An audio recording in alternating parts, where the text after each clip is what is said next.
स्वयंपाकात स्वादाची जान, डीएम मसाले तुमच्या घराची शान। छत्रपती शासन महिला गृह उद्योग कबनूर इचलकरंजी घेऊन येत आहेत अस्सल परंपरेची मराठमोळी चव म्हणजेच डीएम मसाले। मटन मसाला, चिकन मसाला, धणे पावडर, गरम मसाला, बिर्याणी मसाला, तिखट, चवदार मसाले आणि चटणी म्हणजेच डीएम मसाले। तर आजच आपल्या जेवणाची रंगत वाढवण्यासाठी केमिकल विरहित डीएम मसाले, गृहिणींच्या मनातले मसाले आणि चटणी अवश्य वापरा। डीएम मसाले महिला बचत गटाद्वारे करणारे स्वच्छ माफक दरामध्ये म्हणजेच डीएम मसाले। संपर्क दिव्याताई मगदूम, मोबाईल 91 30 80 22 55।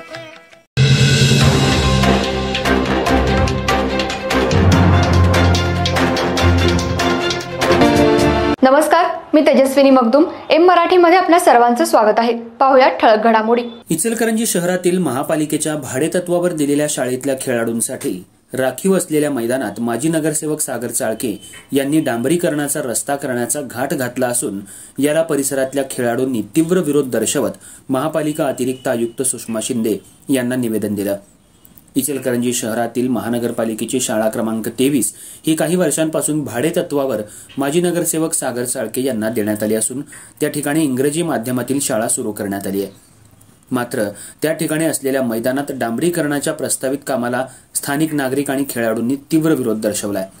छत्रपती संभाजी महाराज चौक, दातारमळा, तांबेमळा, कुडचे नगर, घोडके नगर, संग्राम चौक या भागातल्या मुलामुलींना खेळण्यासाठी उपलब्ध असलेलं हे एकमेव मैदान असल्याचं नागरिकांचं म्हणणं आहे।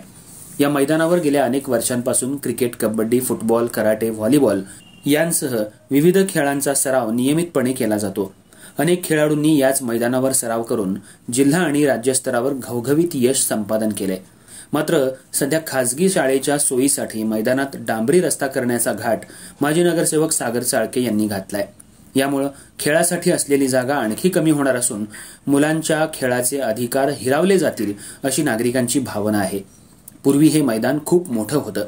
पाण्याच्या टाक्या या मैदानाच्या दोन्ही बाजूला बांधून त्याला कंपाऊंड केल्यानं मैदानाचा काही भाग त्यामध्ये व्यापला गेलाय। सध्या या मैदानाच्या आतमध्ये खासगी शाळेच्या सोयीसाठी डांबरी रस्ता करण्याचा घाट घालण्यात आलाय। जर हा डांबरी रस्ता झाला तर मैदानाची जागा आणखी कमी होऊन खेळ खेळण्यासाठी मर्यादा येणार आहेत। या डांबरी रस्त्याच्या कामाला परिसरातील सर्व नागरिक आणि खेळाडूंनी तीव्र विरोध केला असून आपण या रस्त्याचं होणारं काम त्वरित थांबवावं आणि आम्हा खेळाडूंना न्याय द्यावा या मागणीचं निवेदन आज महापालिका अतिरिक्त आयुक्त सुषमा शिंदे यांना देण्यात आलं। यावेळी गजानन महाराज गुरुजी, शशांक सोमाणी, नरेश हरवंदे, सनी खारगे, योगेश पाटील, विनायक शेलार यांसह अन्य खेळाडू उपस्थित होते। आंब्याची झाडं लावा, औषधी वनस्पती लावा, बटनी गार्डन करता येतं की गटरीत पाणी जाताच कामा नये असा एक आदर्श प्रस्थापित करता आला असतं। तुम्ही सगळं उलटं करताय।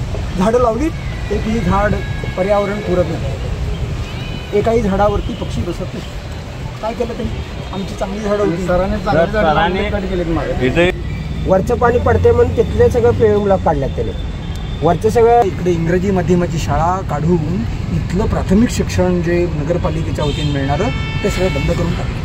बरोबर, म्हणजे आधी म्हणणं कसं होतं की बाबा आता शाळा विद्यार्थी तर कोण नव्हते की मुलांना आणि त्यासाठी प्रयत्न करा की तुम्ही शाळा आदर्श। आता रवींद्रनाथ टागोर हे शाळा झाली, हा तर चिखल झालेला आहे, त्यासाठी बाबा हे करायचं एक इंचही जागा अन्य गोष्टीसाठी नाही।